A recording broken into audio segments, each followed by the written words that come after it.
Robots are learning in ways we never thought possible.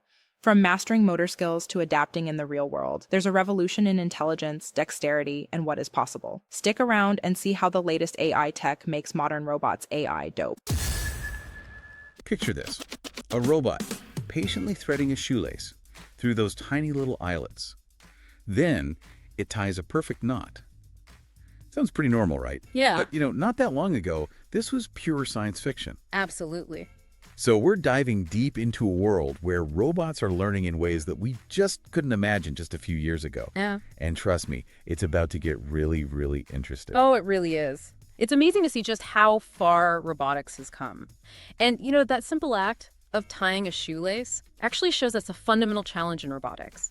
You see, for years, robots were great at tasks that needed, brute strength and precision, like, building cars on assembly lines. Like very repetitive tasks. Exactly. But they really struggled with those subtle, human-like movements, the dexterity that we take for granted. So it's not just about building stronger or faster robots. It's about figuring out how we learn and adapt, and then somehow teaching a machine to do the same thing. Exactly. Like, think about learning to ride a bike. For us, it seems almost, instinctive.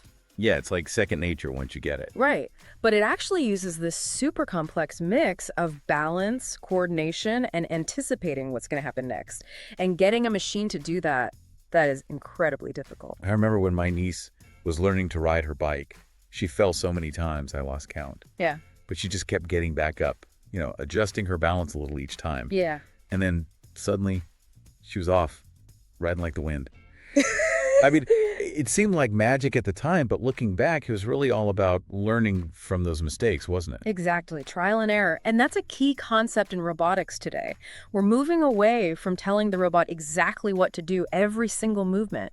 We're moving towards systems where robots learn from their own experiences, just like your niece on her bike. Hey, want our free AI dope top AI tools that we use? Chat below. It's our live Google Sheets packed with over 100 killer tools, video, music, photos, AI voices, productivity, script writing, YouTube hacks, captions, the works. Always growing. Live Google Sheet.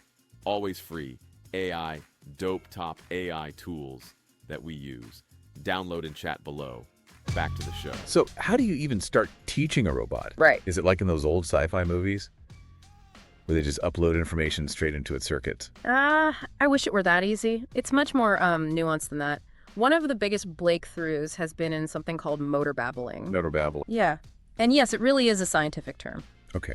Like what babies do, right? Those kind of random arm and leg movements. Exactly. It might look like they're just flailing around, but their little brains are actually experimenting. They're figuring out how to control those limbs. I remember those days. Yeah. So are researchers now doing that with robots? Just letting them randomly move around? Well, sort of. Researchers are now applying this to robots, allowing them to, I guess you could say, play with their own movements. Okay. And see how those movements affect the world around them. So are we talking about robots just wildly waving their arms around until they figure something out? Not exactly. It's a bit more controlled than that. It's more like giving them a virtual playground. I see. Where they can try out different actions and see what happens. Let's say it tries to pick up a block and drops it. The AI system will remember that. Okay. And then it adjusts what it tries next time. So it's trial and error, but in this safe virtual world. Kind of like those flight simulators that pilots use. Except for robots. That's a great analogy. And that brings us to another key development, the use of powerful simulation tools. So you have companies like NVIDIA who are building these incredibly realistic virtual versions of real-world environments. We call them digital twins. Digital twins. Yes. And this lets the robots practice complex tasks, like handling objects or moving around obstacles before they ever actually have to do it in the real world. So they're getting this virtual crash course in, I guess, physics and dexterity. Yeah, pretty much. That's pretty smart.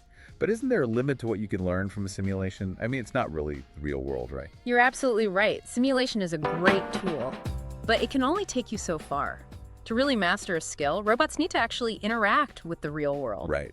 With all its messiness and unpredictability. Yeah, exactly. So how do you bridge that gap between the perfection of the simulation and the chaos of reality? Well, that's where it gets really interesting. Some researchers are focusing on what we call imitation learning, where robots learn by watching humans do a task.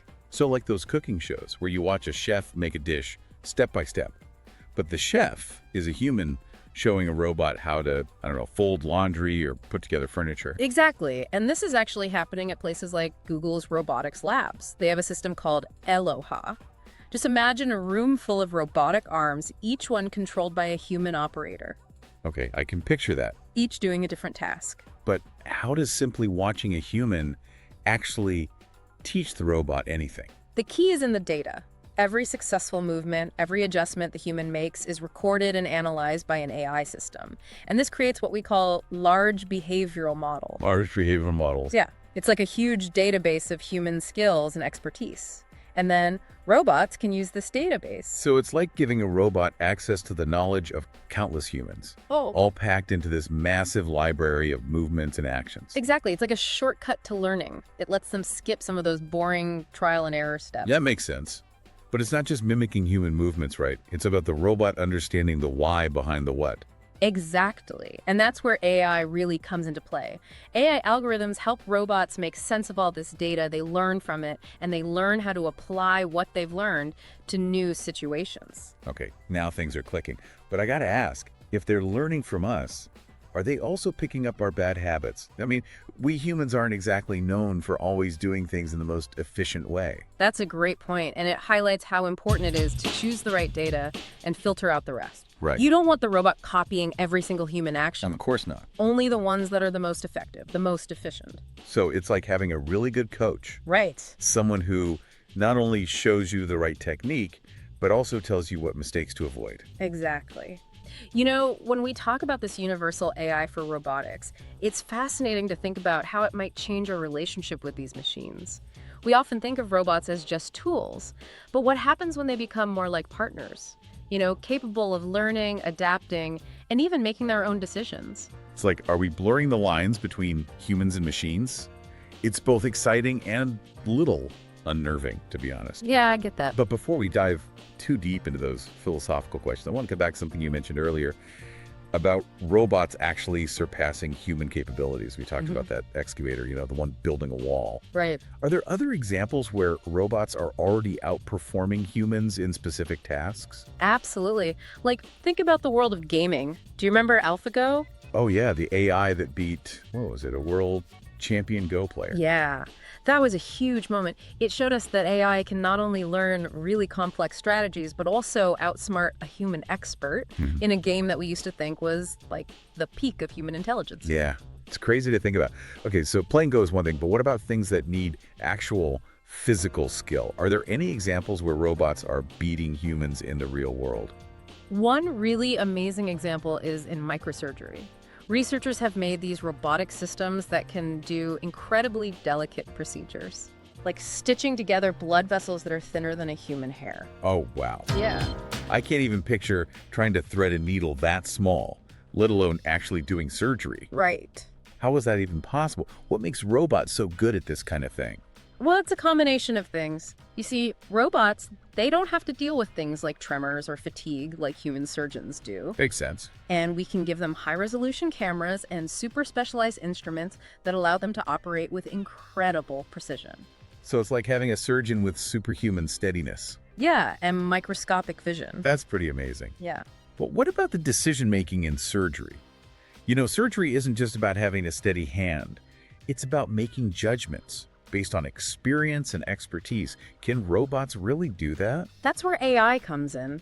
These robotic systems aren't just tools, they're like intelligent agents. They can analyze medical images, they can plan surgical approaches, and they can even adjust what they're doing in real time based on what's happening during the surgery. So it's not about robots replacing surgeons altogether, but more about them working together, right? Yeah. The robots enhance the surgeon's skills, and that leads to better outcomes for patients. Exactly. It's all about finding that right balance, using the strengths of both humans and machines to push the limits of what's possible in medicine. It's really exciting. But it also brings back those concerns we talked about earlier, Yeah. you know, about jobs being replaced and the potential for these technologies to be misused. Right. How do we deal with those challenges as robots become even more advanced and more part of our lives? That's a really important question, and one that we need to be asking ourselves all the time as we develop these technologies. It's not enough to just build incredible machines, we have to make sure that they're used ethically, responsibly, and for the good of all humanity. So it's not just about the technology itself. No. It's about the values we build into it, the rules we set around its use, and the conversations we have as a society about what kind of future we want to build. Exactly. It's about recognizing that technology is not neutral. It reflects our own values, our beliefs, and our hopes for the future. And we need to take responsibility for shaping that technology so that it helps us create a better future. Okay, that makes a lot of sense. But for now, I want to bring it back to some real-world examples. Sure. We've talked about robots in healthcare and construction. But what about other fields? Where else are we seeing these advances in robot learning making a difference? You know, one area that's often overlooked is agriculture. Agriculture, okay. Imagine robots taking care of crops, monitoring soil conditions, and even harvesting food. Huh. All done precisely, efficiently, and in a way that's good for the environment. So robots could actually help us feed a growing population sustainably. Exactly. That's amazing. But how does robot learning fit in all of this? I mean, farming seems like such a hands-on, intuitive kind of job. That's true. Farming is complex, but that's exactly why robot learning is so important. Imagine a robot that can learn to recognize different plants, see if they're healthy or not, and then adjust how it waters or fertilizes them. Okay. Or a robot that can move through a field, avoiding obstacles and adapting to changes in the weather. So we're talking about robots that don't just follow instructions. They actually learn and adapt to the natural world. That's next level. It is. And that ability to learn and adapt is what makes robot learning so groundbreaking. It's not just about replacing what humans already do. It's about opening up new possibilities, letting robots tackle problems that we couldn't even dream of solving before. This is so exciting. But I have to ask, what about the human element? You know, farming isn't just about efficiency. It's about a connection to the land, a way of life. Right. Can robots really replicate that? That's a really important point, and we need to be careful as we bring robots into agriculture. The goal isn't to replace farmers, but to give them new tools, new technologies, things that can help them be even better at what they do. Okay, so it's about finding that balance again between the old ways and the new, efficiency and sustainability, human knowledge and robotic precision. Exactly. It's about understanding that technology is a powerful tool, but it's up to us to use it to solve some of the biggest challenges facing our world. Okay, so we've talked about robots in healthcare, construction, and now agriculture. Yeah. But what about the truly futuristic stuff? Like the things that seem like they're straight out of a sci-fi movie. Are we anywhere near having robots that can explore other planets, build cities underwater, or even take care of our elderly? Those might sound far-fetched, but the line between science fiction and reality is getting blurrier every day. We already have robots on Mars, robots helping with underwater construction, and robots providing care and companionship for the elderly. Wow. It's like the possibilities are endless. But we also can't forget about the ethical side of things, can we? Right. How do we make sure that these incredibly powerful technologies are used for good and for everyone's benefit? You're absolutely right. It's not just about the technical challenges. We also need to be thinking about the social, ethical, and even philosophical implications of creating machines that are becoming more and more intelligent. So we're talking about big questions like who's responsible, what happens when things go wrong, and even what it means to be intelligent or conscious. Exactly. These are tough questions, and there aren't any easy answers. But they're the questions we need to be asking ourselves as we move into this new world of intelligent machines. Okay, that's a lot to think about. But I'm wondering, what are some concrete things we can do to make sure this robot revolution is a good thing? Well, one of the most important things is education. We need to make sure that people understand how these technologies work. What are the potential benefits and the risks? Right. And how can we make sure they're used in a way that matches our values? So it's about giving people the knowledge and tools to understand these technologies and how to engage with them in a way that makes sense. Exactly. It's about creating a culture of critical thinking and making informed decisions, both as individuals and as a society. That makes a lot of sense. But education is just the first step, right? Yeah. What about the role of government, businesses, and everyday people? Absolutely. It's a complex issue, and it needs everyone to work together. Governments need to set ethical guidelines and make sure these technologies benefit everyone in society. Industry leaders need to develop these technologies responsibly and transparently, and everyday people, while we need to hold everyone accountable, participate in these conversations, and help shape the future we want. Okay, this is obviously a huge and complicated topic, but it's also unbelievably exciting. We're basically shaping the future, and it is a future where robots could play a huge role in our lives, for better or for worse. It's a future full of promise and uncertainty, but one thing is for sure. We're all creating it together. And it's a future that needs our full attention, our creativity, and our dedication to building a world where technology helps humanity, not the other way around. I love that. As we continue this deep dive into robot learning, let's remember those big questions. It's not just about the technology itself, but about the choices we make, the values we believe in, and the future we want to build. Okay, so we've talked about a lot in our deep dive into robot learning. I mean, everything from like those baby steps of motor babbling all the way to, well, the complexities of reinforcement learning. We even touched on the idea of a single universal AI that could control any type of robot.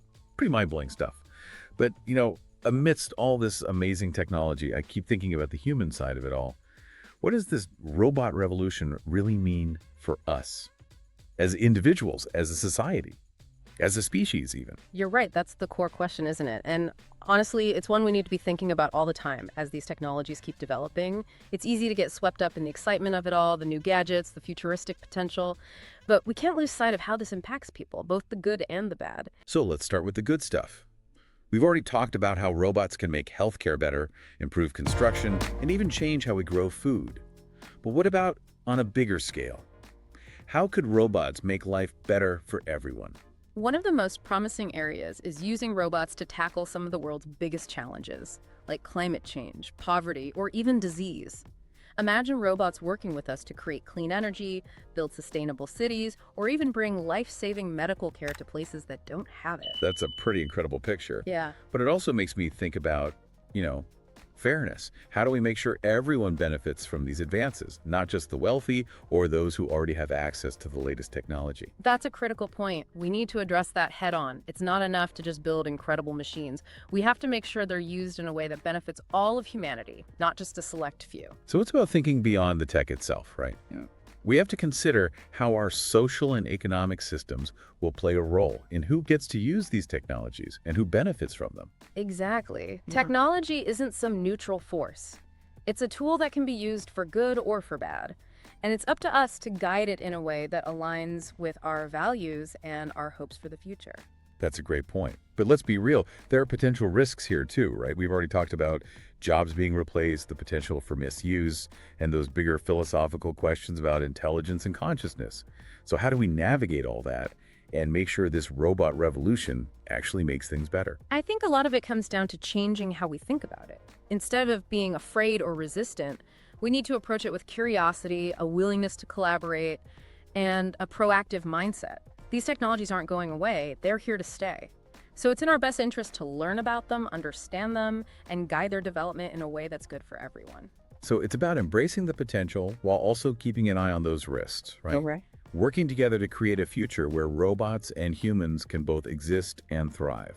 Exactly. This isn't about robots versus humans. It's about finding ways to combine the strengths of both, to create a world that's better for everyone, a world that's more prosperous, sustainable, and ultimately more fulfilling. I love that vision. But as we wrap up our deep dives here, I want to leave our listeners with one final thought. We've talked a lot about AI, robot learning, and what it all means for jobs. But in all of this, it's easy to forget that we, the humans, are still the ones calling the shots. We have the power to shape this future, to decide what path we take, and to make sure that technology serves us, not the other way around. That's a great point. We're not just passengers along for the ride. We are actively creating the future. And it's a future that needs our attention, our creativity, and our commitment to building a world that reflects our best selves. Click this next video to meet Iron, XPeng's humanoid robot already at work in their factories today. From assembling EVs to setting new standards, see how Iron is reshaping manufacturing and what it means for the future.